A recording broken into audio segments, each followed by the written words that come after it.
Well, we're back in the Veranda Bar at the Gympie Music Muster for 2024, and my special guest is the one and only Matt Cornell. How you doing? I'm doing good. How beautiful is it tonight? Look at that sky over there. It's just incredible. So good to be here. Yeah, it is great to be back at the muster. I remember, I think it must have been either 2018, 2019, because they're the other 2 years I've been here at muster, and I think one of those years was the first time I actually had the pleasure of meeting you in person.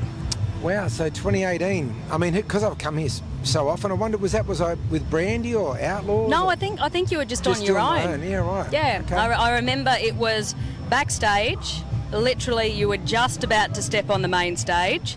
I think there'd been some hold up or something. You'd got to muster a little bit later. Not your fault. Yep. There was something else that had happened, and it was like, this has got to be quick, short. I've got to be on stage. Grabbed a quick photo, had a chat, and then off you went. You're on the main stage. But that's kind of what happens here. I mean, there's so much going on. It's just great. Like when you're driving in probably about an hour ago, it's all so familiar. And then I was just talking to someone else over there saying that so often that this is when artists get to catch up with each other, because a lot of the time we don't get to hang, but you see a lot of your mates here, so yeah, it's always a good hang. And muster is a catch-up point. Tamworth as well. We saw you in Tamworth in January. I'm guessing plans to come back next year? Absolutely. I'm heading back with oh geez, I don't even know if it's been announced yet. Maybe I can't say it. I'll tell you off air after this, but I will be back. You'll see me there, but I'm only going to be there for a couple of days this time. Okay, all right. We'll catch up. Yeah, good, because I'd hate to miss you while you're, we'll definitely catch in up. town. Yeah. So tell me what's been happening in the land of Matt Cornell and his music. Look, it's been an interesting sort of 12 months after a couple of really tough years with COVID, and not being able to get out there and do what I do. The last year I've been doing a lot of travelling, and just it sort of came about organically, but I've been working with Lee Kernaghan, and it's been great. It'll be a year in October. We did our first show at Denny last year, and I've been, when he does his ticketed shows, both myself and Tori Dark, we've been opening for him, and it's been such a great experience. And it's my band that's playing with Lee, so I've known these guys for years, and it's just been fantastic. So I get to play my show tonight in the Crowbar, and then I'll be here with Lee Sunday night, main stage, last show of the festival. It's going to be huge. Now, you've worked obviously with Adam Brand, working now with Lee. I mean, they're big names in Australian country music, Golden Guitar winners. You yourself, a nominee for a Golden Guitar. What's it sort of like, having the chance to back those guys as well as pursue your own musical endeavours? Look, I've been a sideman for many years. I've played with a lot of artists over the years, and that's when I started out in the industry. That's what I was doing. I was just playing in bands, a sideman for all these artists and bands. And along the way, I was writing and releasing and all that sort of stuff. For me, I think I'm at an age now, Shaz, where I'm happy where my career's at, with my own music, but I also get to work with these other artists and play the big festivals and play on the big stages, which I never take for granted. I still love it. It still excites me after over 30 odd years in the business.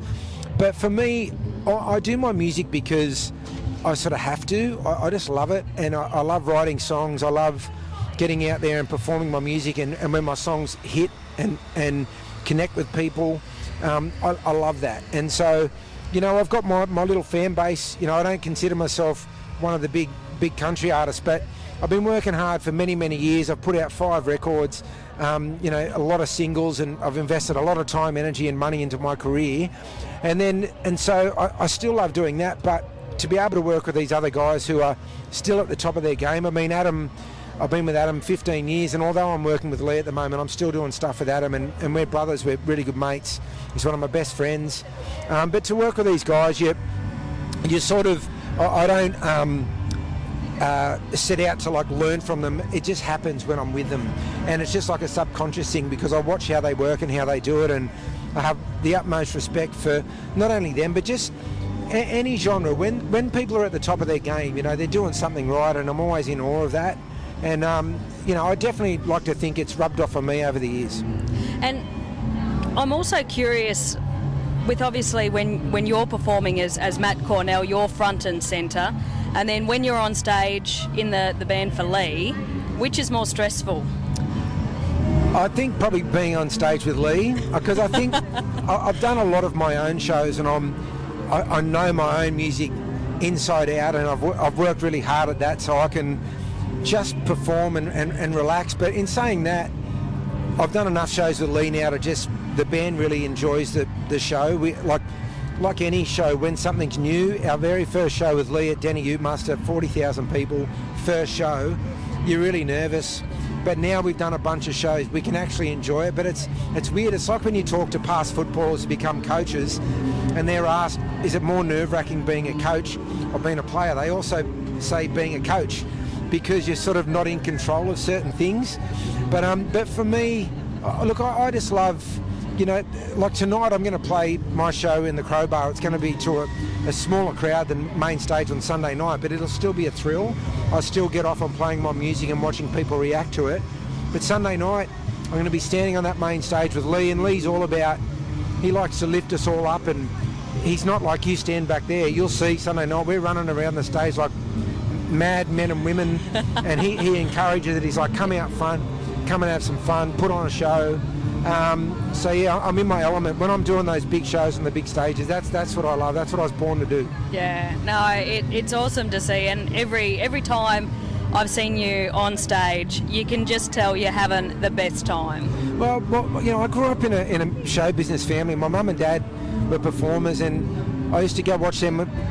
Literally as soon as I could walk and talk, I was watching them perform. So when I say it's in my DNA, like it really is. I've been doing this all my life, professionally over 30 years, and then grew up watching them.